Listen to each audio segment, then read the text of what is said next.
การศึกษานอกโรงเรียนในวันที่7 กรกฎาคม 2026 นี้ที่วิทยาลัยศิลปะแห่งชาติได้จัดตั้งสอบเสียงจบสั้นมัธยมศึกษาตอนปลายบำรุงประจำศุกร์เรียน 2025-2026 โดยการเข้าร่วมเป็นประธานของท่านนางดาราวร กิตติพันธ์รองรัฐมนตรีกระทรวงศึกษาธิการและกีฬามีคณะอำนวยการศูนย์พัฒนาการศึกษานอกโรงเรียนพร้อมด้วยบรรดาภาคส่วนที่เกี่ยวข้องเข้าร่วมท่านวิรพันธ์ สาภูวงศ์ผู้อำนวยการวิทยาลัยศิลปะแห่งชาติกระทรวงวัฒนธรรมและการท่องเที่ยวได้รายงานย่อเกี่ยวกับศูนย์สอบเสียงวิทยาลัยศิลปะศึกษาในศุกร์เรียน 2025-2026 นี้มีนักเรียนเข้าร่วมสอบเสียงทั้งหมด 79 น้องหญิง 45 น้องในนั้นมีนักสอบเสียงวิทยาลัยศิลปศึกษา 49 น้องและนักสอบเสียงจากศูนย์พัฒนาการศึกษานอกโรงเรียนจำนวน 30 น้องได้จัดแบ่งออกเป็น 4 ห้องสอบเสียงมีกรรมการห้องสอบเสียงทั้งหมด 10 ท่านในตอนท้ายของพิธีท่านรองรัฐมนตรีกระทรวงศึกษาธิการและกีฬาได้แสดงความย่องยอชมเชยต่อคณะรับผิดชอบในการจัดตั้งกักเกียมให้แก่บ้านสอบเสียงในครั้งนี้และให้ทิศที่นำแก่คณะรับผิดชอบจงยกสูงความรับผิดชอบต่อหน้าที่ของตนรับประกันให้การดำเนินการสอบเสียงในครั้งนี้มีความสงบปลอดภัยโปร่งใสยุติธรรมและถูกต้องตามกฎระเบียบที่ทางกระทรวงสาธารณะขออภัยท่านผู้ชมที่ทางกระทรวงศึกษาธิการและกีฬาวางออกอย่างเข้มงวดเมื่อวันจันทร์เจ้าหน้าที่ตำรวจแขวงบุรีคำไซได้กวดกาติดตามพบเห็นพาหนะเป้าหมายที่สงสัยเป็นรถกระบะวีโก้สีขาวทะเบียนขอนอ4545นาคหลวงเวียงจันทร์แล่นมาด้วยความไวจากนาคหลวงเวียงจันทร์ลงมาหาแขวงบุรีคำไซพอฮอดเขตบ้านเวิร์นธาตุเมืองท่าพระบาทแขวงบุรีคำไซรถเป้าหมายสงสัยคันดังกล่าวได้จอดอยู่ข้างทางเป็นเวลาดนนานสมควรแต่ผู้ขับรถบ่ลงจากรถจนมาฮอดเวลาประมาณ22 โมง 00 นาทีรถคันดังกล่าวได้มีการขับขี่ออกจากจุดที่จอดอยู่แคมทางเลขที่13ใต้แล้วเลี้ยวเข้าไปทางโฮมป่าสวนยางพาราเขตบ้านเวิร์นธาตุมุ่งหน้าเข้าไปหาแคมน้ำคลองบริเวณที่เป็นจุดสงสัยในการลำเลี้ยงขนส่งยาเสพติดดังนั้นเจ้าหน้าที่จึงได้สันนิษฐานให้รถคันดังกล่าวหยุดรถเพื่อสอบถามกวดกาแต่ผู้ขับขี่บ่ให้ความร่วมมือกับเจ้าหน้าที่บ่ยอมจอดรถแล้วเร่งความไวขับขี่หลบหนีมุ่งหน้าเข้าไปหาเข็มน้ำคลองทันใดนั้นเจ้าหน้าที่จึงได้นำกำลังติดตามไล่นำเข้าไปจึงพบเห็นรถคันดังกล่าวจอดปะไว้ส่วนผู้ขับขี่อาศัยสภาพแวดล้อมตอนกลางคืนและภูมิประเทศที่เป็นป่าเอาตัวหลบหนีจากสถานที่ดังกล่าวไปผ่านการกวดกาอยู่ภายในรถพบเห็นยาเสพติดยาบ้าจำนวน3 เป๋า600 เม็ดขออภัยท่านผู้ชม600 มัดมี1,200,000 เม็ดน้ำหนัก147 กิโลกรัม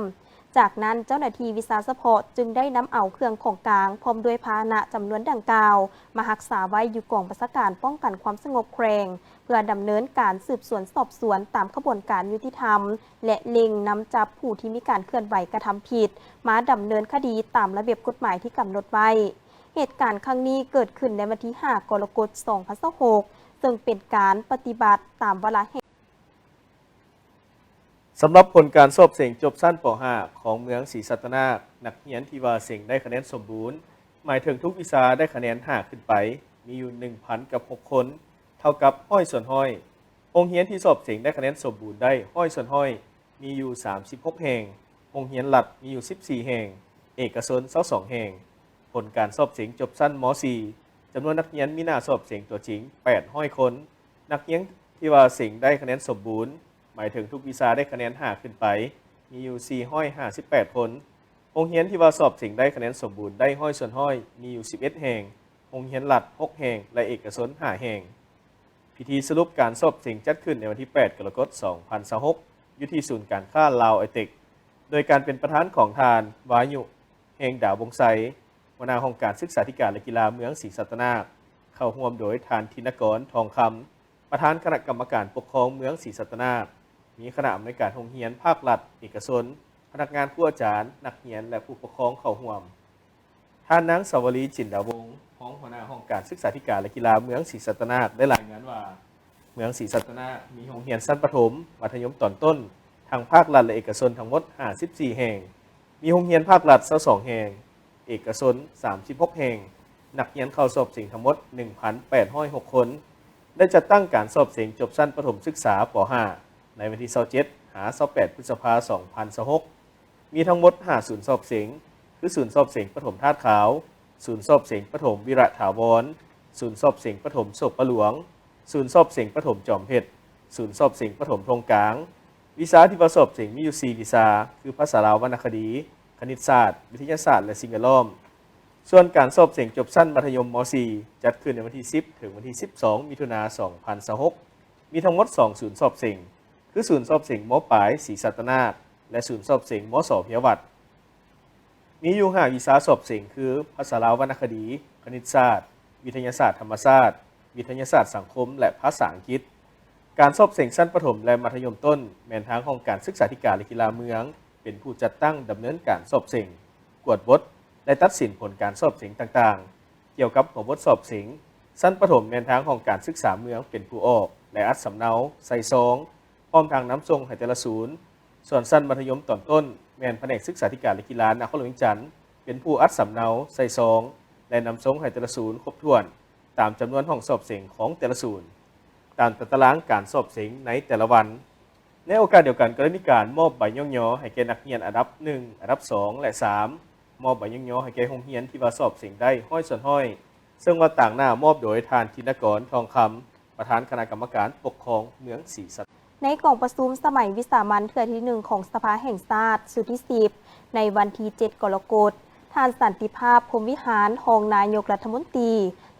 กระทรวงการเงินได้รายงานเกี่ยวกับห้างวาระแห่งชาติว่าด้วยการพัฒนาชนบทและแก้ไขความทุกข์ยากว่า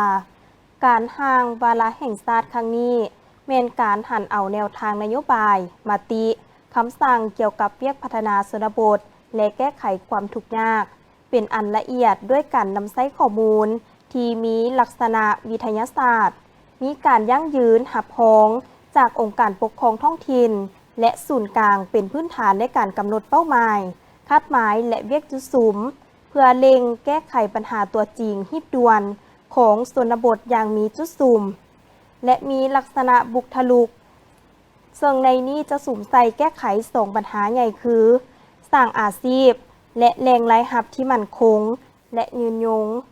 พัฒนาพื้นฐานโครงสร้างและสิ่งอำนวยความสะดวกอยู่ชนบทถ้า2ปัญหาดังกล่าวได้รับการแก้ไขอย่างเป็นรูปธรรมจะสามารถสร้างครอบครัวพ้นทุกข์ได้หลายกว่า 100,000 ครอบครัวเฮ็ดให้อัตราส่วนครอบครัวทุกข์ยากลดจาก 14.78 ส่วนห้อยยังเหลือ1ตัวเลขหรือประมาณ8ส่วนห้อยสร้างบ้านพ้นทุกข์ให้ได้หลายกว่า 1,000 บ้านและสร้างเมืองพ้นทุกข์ให้ได้หลายกว่า25เมือง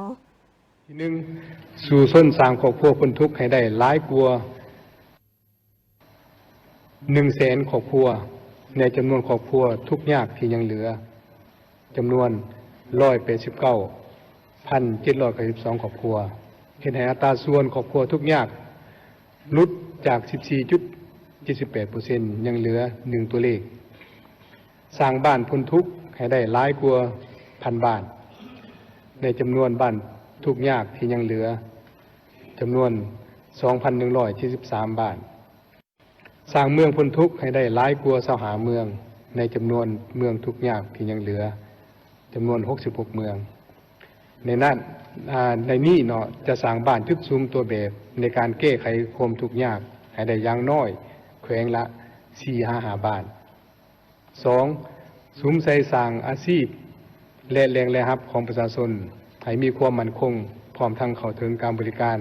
ระบบปกป้องสังคมขั้นพื้นฐาน 3. ซุ้มใส่พัฒนาพื้นฐานโครงสร้างและสิ่งอำนวยความสะดวกอยู่ชนบทให้รับประกันการดำรงชีวิตการผลิตและเข้าถึงการบริการด้านสาธารณสุขสาธารณูปโภคอย่างทั่วถึงและยืนยง 4. ซุ้มใส่จัดสรรภูมิลำเนา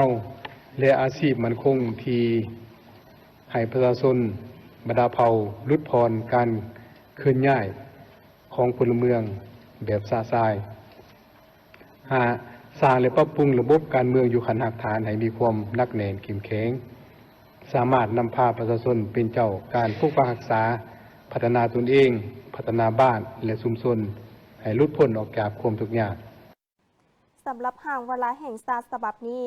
ประกอบมี 4 ภาคใหญ่คือ ภาคที่ 1 ความจำเป็นรีบด่วนของเวลาแห่งชาติ ภาคที่ 2 ทัศนะที่นำหลักการจุดประสงค์และระดับคาดหมาย ภาคที่ 3 ทิศทาง เวียกจุดสุม และวิธีจัดตั้งปฏิบัติ และภาคที่ 4 กลไกในการจัดตั้งปฏิบัติและการแบ่งความรับผิดชอบบริหารงานผักเมืองนาไซทอง ครั้งที่ 2 สมัยที่ 8 โดยการเข้าร่วมของสหายบุญเพ็งศรีนาวงศ์พรคณะประจำภาคประธานคณะกวดกาภาคองค์การกวดกาหลัดนครหลวงเวียงจันทร์ผู้ชี้นำเวียกการฮอบด้านเมืองนาไซทอง สหายสุริวันพรหมมหาไซเลขาคณะบริหารงานผักเมืองนาไซทอง มีกรรมการผักเมืองพร้อมด้วยภาคส่วนเกี่ยวข้องเข้าร่วมกองประชุมครั้งนี้ได้รับฟังการผ่านบทสรุปการนำพาซี่นำการจัดตั้งเวียกงานฮอบด้านในระยะ 6 เดือนผ่านมาของคณะบริหารงานผักเมืองนาไซทอง ซึ่งเห็นว่าสภาพเศรษฐกิจสังคมภายในเมืองยังคงรักษาได้ถ้าขยายตัวอย่างแข็งแรงได้สุ่มใส่นำพาเวียกงานป้องกันชาติป้องกันความสงบเวียกงานพัฒนาเศรษฐกิจและดึงดูดการลงทุนทางภายในและต่างประเทศเข้ามาพัฒนาเมืองอย่างเป็นรูปธรรมได้หันเอากำลังลงก่อสร้างหักฐานการเมืองอย่างมีจุดซุ่มโดยสามารถประกาศบ้านป้องกันชาติเข้มแข็งได้เติมอีก 3 บ้านคือ บ้านผังแห่งนาเรียน และบ้านสีเกิด นอกจากนี้ยังได้วางแผนป้องกันกองประชุมใหญ่ผู้แทนทั่วประเทศครั้งที่ 12 ของพรรคและวางกำลังป้องกันเวรยามตามจุดรอแหลมต่างๆ เพื่อสกัดกั้นปรากฏการณ์หย่อท่อปัญหายาเสพติดการลักลอบตัดไม้ทำลายป่าและอุบัติเหตุอย่างเข้มงวดเฮ็ดให้ทั่วเมืองมีความสงบและเป็นระเบียบเรียบร้อย ได้ติดตามและชี้นำการจัดตั้งปฏิบัติโครงการลงทุนของรัฐประจำปี 2025-2026 อย่างใกล้ชิด ในนั้นวงเงินงบประมาณประจำปี 2025 มีทั้งหมด 14 โครงการ ซึ่งสามารถจัดตั้งปฏิบัติสำเร็จแล้ว 8 โครงการพร้อมสืบต่อ 4 โครงการสำหรับทิศทางแผนการ 6 เดือนท้ายปี 2026 จะสู่โซนสร้างเมืองนาไซทองให้มีเสถียรภาพทางด้านการเมือง สังคมมีความสงบเป็นระเบียบเรียบร้อย เป็นเมืองแห่งการผลิตธุรกิจและบริการเข้มแข็งสุ่มใส่เวียกงานพัฒนาเศรษฐกิจสังคม 5 ปีของเมือง ติดตามกวดกาโครงการลงทุนของรัฐ และสุกยุให้บริษัทที่ได้รับโครงการจัดตั้งปฏิบัติให้สำเร็จตามกำหนดเวลาชาติโปลิโอ 2026 จัดขึ้นในวันที่ 8 กรกฎาคม 2026 โดยการเป็นประธานร่วมของทานวรรณไซชาติกุลรองรัฐมนตรีกระทรวงสาธารณสุขทานบิราดโอเรงเซฟดูรานีผู้ต่างหน้าองค์การสหประชาชาติสำหรับเด็กประจำสปป.ลาวจุดประสงค์ของกองประชุมแม่นเพื่อปรึกษาหารือในเวียกงานโฆษณาระดมชุมชนให้มีความรู้ความเข้าใจในการกันพยาธิและส่งเสริมสุขภาพโดยเฉพาะแม่นการสร้างความเข้าใจเกี่ยวกับเวียกงานการให้วัคซีนกันพยาธิของเด็กน้อยที่มีอายุต่ำกว่า 5 ปีให้ได้รับวัคซีนครบตามเกณฑ์อายุและครบตามแต่ตารางการให้วัคซีนท่านวรรณไซชาติกุลได้กล่าวมีความเห็นในกองประชุมว่าเวียกงานสื่อสารระดมชุมชนหรือว่าเวียกงานโฆษณาสุขศึกษาเป็นเวียกงานหนึ่งที่ว่ามีความสำคัญเป็นเวียกงานที่ปลูกยึดสำนึกให้แก่ประชาชนคนในชุมชนให้มีความรู้ความเข้าใจและก็มีความสำคัญในการรักษาสุขภาพโดยปฏิบัติพฤติกรรมการดำรงชีวิตให้ถูกสุขลักษณะคือกินสะอาดดื่มสะอาดและอยู่สะอาดซึ่งว่าเป็นพื้นฐานการปฏิบัติอนามัย3สะอาดอย่างไรก็ตามก็ยังมีองค์ประกอบอื่นที่ว่าสำคัญในการป้องกันพยาธิและส่งเสริมสุขภาพหนึ่งในนั้นก็คือเด็กน้อยที่ว่าเกิดมาต้องได้รับวัคซีนให้ครบโดสตามตารางการให้วัคซีนกันพยาธิแห่งชาติก่อนเด็กที่ว่าจะอายุได้5 ปีสิ่งดังกล่าวยังเป็นปัญหาและสิ่งท้าทายสำหรับสาธารณสุขย้อนว่าภูมิสันฐานของประเทศบ้านเหือนของประชาชนตั้งอยู่เขตห่างไกลเขตที่ว่าเข้าถึงยากภาษาปากเว้าที่ว่าแตกต่างกันความเชื่อดั้งเดิมรวมไปถึงความบ่เชื่อมั่นต่อวัคซีนว่าสักแล้วลูกเจ็บลูกไข้สักแล้วจะพาให้ลูกเสียชีวิตหรือว่าบ่เข้าใจต่อกับการซักยากันพยาธิแม่นซักไปเพื่อหยังสิ่งเหล่านี้แม่นติดพันกับเวียกงานการสื่อสารในการระดมชุมชนจะได้ต้องออกแหงเพื่อสร้างความเชื่อมั่นกับชุมชนเพื่อเอาชนะต่อกับอุปสรรค ในความเชื่อต่างๆที่ว่าบ่ถูกต้องต่อกับเวียกงานการให้วัคซีนเพื่อเป็นการเพิ่มอัตราปกคุมวัคซีนกันพยาธิโดยเฉพาะแมนพยาธิโปลิโอและพยาธิมักแดงกระทรวงสาธารณสุขได้ร่วมกับครูร่วมพัฒนาในการจัดตั้งปฏิบัติกระบวนการหยอดวัคซีนกันพยาธิโปลิโอและสักวัคซีนกันพยาธิมักแดงใหญ่มักแดงน้อยเพิ่มให้กลุ่มเด็กอายุ 5 ปีในขอบเขตทั่วประเทศเพื่อรับประกันให้เด็กน้อยในกลุ่มเป้าหมายทุกคนทั้งในตัวเมืองและก็ชนบทให้ได้รับวัคซีนทุกทั่วหน้าโดยบ่ให้เด็กคนใดที่ว่าพลาดโอกาสดังกล่าวที่ว่าเป็นอีกหนึ่งกองประชุมที่ว่าได้มีการทบทวนคืนเกี่ยวกับเวียกงานการสมหน้าใหม่พิธีดังกล่าวจัดขึ้นในวันที่ 7 กรกฎาคม 2026โดยการเข้าร่วมของทานภูธรแก้วดวงมณีหัวหน้าคณะจัดตั้งนครหลวงเวียงจันทน์ทานนางเวียงพรแก้วคุณศรีหัวหน้าโรงเรียนการเมืองการปกครองนครหลวงเวียงจันทน์ทานนางสีดาบุญมารองเลขาคณะบริหารงานพรรคเมืองเศรษฐนีพร้อมด้วยพนักงานครูอาจารย์และนักศึกษาเข้าร่วมในพิธีดังกล่าวทานสอนสวรรค์มณีวงศ์รองหัวหน้าโรงเรียนการเมืองและการปกครองนครหลวงเวียงจันทน์ได้ขึ้นผ่านบทสรุปการตีราคาสภาพการจัดตั้งปฏิบัติแผนการเรียนการสอนทฤษฎีการเมืองขั้นต้นรุ่นที่ 15 ได้ยกให้เห็นถึงผลสำเร็จปัญหาคงค้างตลอดในระยะการดำเนินการเรียนการสอนในระยะผ่านมาโดยปฏิบัติตามหลักสูตรทฤษฎีการเมืองขั้นต้นที่สถาบันการเมืองและการปกครองแห่งชาติวางออกมี5กลุ่มวิชาประกอบมี11วิชา61บทเท่ากับ420ชั่วโมงพิเศษโรงเรียนได้มีการเพิ่มภาคแนวทางของพรรคและเวียกงานจุดสุ่มของนครหลวงเวียงจันทน์เป็นภาค1รวมมี12วิชาในนี้อาจารย์ขึ้นห้องบรรยายทั้งหมด79เทื่อจำนวน250ชั่วโมงเท่ากับ 69.28 ส่วนห้อยสัมมนา36ชั่วโมงรายงานเพิ่ม16ชั่วโมงแก้ไขข้อข้องใจ48ชั่วโมงสอบเสียงเขียน12ชั่วโมงและสอบเสียงรูปแบบสัมภาษณ์24ชั่วโมงทัศนศึกษา7ชั่วโมงและเขียนบทป้องกันบทจบสั้น27ชั่วโมงรวมทั้งหมด420ชั่วโมงเท่ากับ100ส่วนห้อยโอกาสเดียวกันก็ได้มีการมอบใบย่องยอให้กับผู้อาจารย์สอนดีสอนเก่งย่องยอนักศึกษาเรียนเก่งมีวินัยดีประเภท1ประเภท2และมอบหับใบยั่งยืนจบทฤษฎีการเมืองขั้นต้นรุ่นที่ 15 ดังกล่าวในตอนท้ายพิธียังได้มีการรับฟังการโอ้ล้มของทานภูธรแก้วดวงมณีซึ่งทานได้แสดงความย่องยอชมเชยต่อกับบรรดานักศึกษาที่ว่าสำเร็จในการเรียนทฤษฎีการเมืองขั้นต้นสุดดังกล่าวนี้เพื่อเป็นทิศในการนำเอาไปบทเรียนนี้ไปนำมูลไส้ในพฤติกรรมตัวจริงพร้อมทางได้เน้นหนักให้สืบต่อดังนี้บรรดาสหายต้องหู้หมุนหู้ไส้ในสิ่งที่ว่าเรียนมาอย่างประดิษฐ์สร้างเพื่อนำไปจัดตั้งผันขยายเข้าในหน้าที่เวียกงานของตนให้ปรากฏผลเป็นจริงบรรดาสหายจงนำเอาความรู้ที่ได้เรียนมาไปตรวจสอบอยู่ในพฤติกรรมตัวจริงในการปฏิบัติหน้าที่เวียกงานจึงจะช่วยพวกสหายเห็นแจ้งว่าอันใดถูกอันใดสอดคล้องเหมาะสมหรือว่าบ่สอดคล้องเด็ดเดี่ยวปกป้องสิ่งที่ถูกต้องพร้อมกันนั้นก็ตัดสินใจดัดแปลงปรับปรุงแก้ไขอันที่ว่าบ่ถูกต้องอย่างทันการจงสืบต่อก่อสร้างพัฒนาตนเองตั้งหน้าฝึกฝนล่อหลอมในกระบวนการเวียกงานตัวจริงให้หลายขึ้นมีความรับผิดชอบต่อตนเองหลายกว่าเก่าเช่นเป็นแบบอย่างในการปฏิบัติหน้าที่เวียกงานในการดำรงชีวิตความสัตย์ซื่อบริสุทธิ์ต่อภาครัฐประเทศชาติและประชาชนสุ่มใส่เวียกงานการสร้างตั้งตาแสงอยู่แต่ละเมืองและก็เขียนประกาศสร้างตั้งตาแสงเฉพาะอยู่เมืองเศรษฐนีมีแผนการสร้างตั้ง5ตาแสงบรรดาสหายที่เรียนจบในครั้งนี้ก็อาจจะได้เฮ็ดเวียกประกอบส่วนเขาในการสร้างตั้งตาแสงหรือว่าอาจจะได้ไปเฮ็ดเวียกประกอบส่วนช่วยประจำอยู่ตาแสงนำเอาบทเรียนที่ว่าได้เรียนมาเพื่อหมุนไส้เข้าในการปฏิบัติหน้าที่เวียกงานให้เกิดผลเป็นจริงทั้งเป็นการประกอบส่วนในการพัฒนาเมืองเศรษฐนีให้มีโฉมหน้าใหม่เพื่อนำไปจัดตั้งผังขยายเข้าในหน้าที่เวียกงานของตนให้ปรากฏผลเป็นจริงประชุมจัดขึ้นในวันที่ 8 กรกฎาคม 2026 ที่สโมสรปกครองเมืองศรีสัตนาคโดยการเป็นประธานของสหายอโนไทยจันทรศรี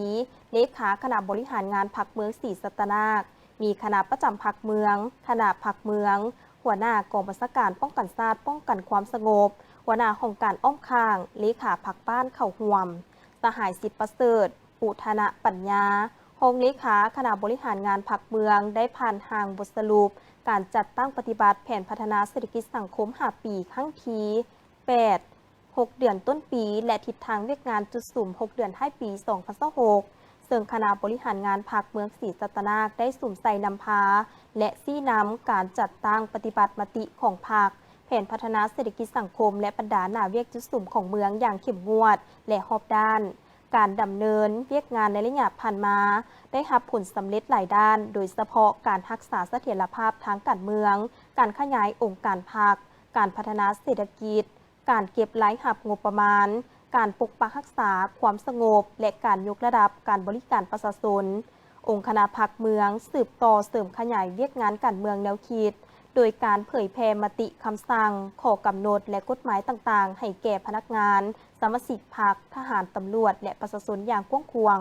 พร้อมกันนั้นได้จัดกิจกรรมปาฐกถาอบรมและโฆษณาวันสำคัญต่างๆเพื่อสร้างความเข้าใจและเสริมสร้างความเชื่อมั่นต่อการนำพาของพรรคด้านเวียกงานก่อสร้างพรรคได้สืบต่อปรับปรุงองค์การพรรคให้เข้มแข็งขยายสมาชิกพรรคใหม่ยกระดับสมาชิกพรรคสำรองเป็นสมาชิกสมบูรณ์ปรับปรุงกงจักการจัดตั้งแต่งตั้งบุคลากรตามความเหมาะสมและค้นคว้าสั่งตั้งตาแสงตามแนวทางใหม่ของพรรคเพื่อให้ระบบการบริหารมีความกระทัดรัดและมีประสิทธิภาพยิ่งขึ้น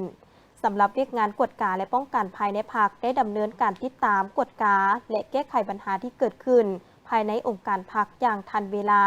พร้อมทางรับฟังคำห้องทุกข์และคำเสนอของประชาชนด้วยจิตใจรับผิดชอบและโปร่งใสด้านเวียกงานป้องกันชาติและป้องกันความสงบได้สุ่มใส่การปราบปรามอาชญากรรมปราบปรามยาเสพติดควบคุมปรากฏการณ์หย่อท่อและสั่งบ้านป้องกันความสงบให้เข้มแข็งด้านเศรษฐกิจได้นำพาการจัดเก็บรายรับงบประมาณการคุ้มครองการลงทุนของรัฐการพัฒนาวิสาหกิจการส่งเสริมสินค้าท้องถิ่นและการคุ้มครองตลาดอย่างใกล้ชิดสำหรับทิศทางแผนการในต่อหน้าแมนจะสืบต่อสุ่มใส่ในการผันขยายมติของพรรคให้เป็นรูปธรรมปรับปรุงองค์การพรรคให้เข้มแข็งสุ่มใส่การจัดเก็บรายรับงบประมาณให้บรรลุตามแผนคุ้มครองการลงทุนให้มีประสิทธิภาพพัฒนาการบริการประชาชนให้ว่องไวและโปร่งใสพร้อมทั้งยกสูงคุณภาพการนำพาและการบริหารในทุกกลุ่มเขตสำหรับพิธีฝึกอบรมได้จัดขึ้นในวันที่ 8 กรกฎาคม 2026 อยู่ที่ห้องว่าการปกครองเมืองจันทบุรี โดยการเข้าร่วมของทานเวียงสาลีอินทพรหมหัวหน้าแผนกการเงินนครหลวงจันทร์ทานแสงสาธิตพิมพ์เมืองประธานคณะกรรมการปกครองเมืองจันทบุรีพร้อมด้วยภาคส่วนที่เกี่ยวข้องและพนักงานตาแสงเข้าร่วมการฝึกอบรมครั้งนี้ได้รับฟังระเบียบการคุ้มครองการเงินตาแสงผ่านอิเล็กทรอนิกส์ซึ่งว่าจุดประสงค์เพื่อกำหนดหลักการขั้นตอนระเบียบการสิทธิหน้าที่และความรับผิดชอบของการเงินตาแสงทางนี้ก็เพื่อยกสูงความสามารถในการจัดเก็บรายรับและคุ้มครองรายจ่ายค่าบริการและค่าธรรมเนียมให้มีความถูกต้องครบถ้วนโปร่งใสมีประสิทธิผลและเป็นเอกภาพในขอบเขตทั่วนครหลวงจันทร์นอกจากนี้ยังเน้นใส่สร้างตาแสงให้เป็นหัวหน่วยพัฒนาด้านการเงินอย่างเข้มแข็งตามทิศเวียกงาน3สร้างของภาครัฐหันการเก็บรายรับและออกใบรับเงินสู่ระบบดิจิตอลซึ่งว่าในระเบียบการได้กำหนดให้มีการนำใช้ระบบคุ้มครองการเงินตาแสงผ่านทางอิเล็กทรอนิกส์โดยผ่านเว็บไซต์ fdbc subdistrict dollar แต่ละตาแสงจะมีบัญชีเข้าใช้หรือว่า username และรหัสผ่าน password พร้อมระบบความปลอดภัย accounting sector OTP พนักงานการเงินตาแสงจะต้องออกใบยั่งยืนการรับเงินหรือว่าใบบิลให้แก่ผู้ที่มาใช้บริการต่างๆโดยการพิมพ์ออกจากระบบอิเล็กทรอนิกส์ภายหลังที่ว่าออกใบรับเงินแล้วระบบจะบันทึกรายการเข้าในปึ้มติดตามรายรับปึ้มบัญชีประจำวันและเอกสารรายงานการเงินโดยอัตโนมัติสำหรับวิธีการรับเงินแมนสามารถเห็นได้2วิธีคือผ่านระบบธนาคารหรือว่า QR code ระบบธนาคารจะปิดสรุปบัญชีประจำวันแล้วโอนยอดเงินทั้งหมดเข้าในบัญชีห้องหับหนี้ต้องส่งของคลังเงินเพื่อบันทึกเข้าในบัญชีฝากของตาแสงอยู่คลังเงินประจำเมืองพนักงานต้องออกใบรับเงินทางอิเล็กทรอนิกส์และจะนำเงินสดไปมอบเข้าให้แก่บัญชีเงินฝากอยู่คลังเงินแมนบ่ให้ไก่วันที่10ของเดือนถัดไปเด็ดขาดแมนบ่ให้รักษาเงินที่ว่าเก็บได้ไว้นอกระบบและก็ไว้นำใช้โดยโกงในคุณผู้ชมที่ว่าเป็นจันทร์ในระหว่างวันที่15-19 กรกฎาคม 2026เพื่อระดมทุนส่งเสริมและสุขยูการเคลื่อนไหวเวียกงานของกรรมาธิการให้สามารถดำเนินไปอย่างต่อเนื่องและมีประสิทธิผลซึ่งภายในงานตลอด5วันจะมีการตั้งกองผ้าป่าหับโมทนาทานไหว้พระสูตรมนต์ปฏิบัติธรรมฟังพระธรรมเทศนาอบรมธรรมะและเสวนาธรรม พิเศษในวันเสาร์ที่ 18 กรกฎาคม 2026 จะมีขบวนแห่ต้นผาป่าสามัคคีจำนวน 2,569 ต้นอย่างยิ่งใหญ่และในวันอาทิตย์ที่ 19 กรกฎาคม 2026 เวลา 8:00 น. จะมีพิธีถวายสังฆทานและใส่บาตรพระสงฆ์จำนวน 88 องค์ เพื่อเป็นสิริมงคลและเป็นอันสำเร็จพิธี ดังนั้นจึงขอเชิญชวนพุทธศาสนิกชนผู้มีจิตศรัทธาและผู้ใจบุญทุกท่านเข้าร่วมงานบุญผาป่าสามัคคีครั้งนี้เพื่อร่วมสืบสานฮีตของประเพณีอันดีงามและร่วมสร้างสมบุญกุศลผู้ประสงค์ร่วมโมทนาบุญสามารถบริจาคผ่านบัญชีของกรรมาธิการเผยแผ่ศีลธรรมและปฏิบัติกรรมฐานหรือสอบถามรายละเอียดเพิ่มเติมได้ที่เบอร์โทรติดต่อ 2222 8443 90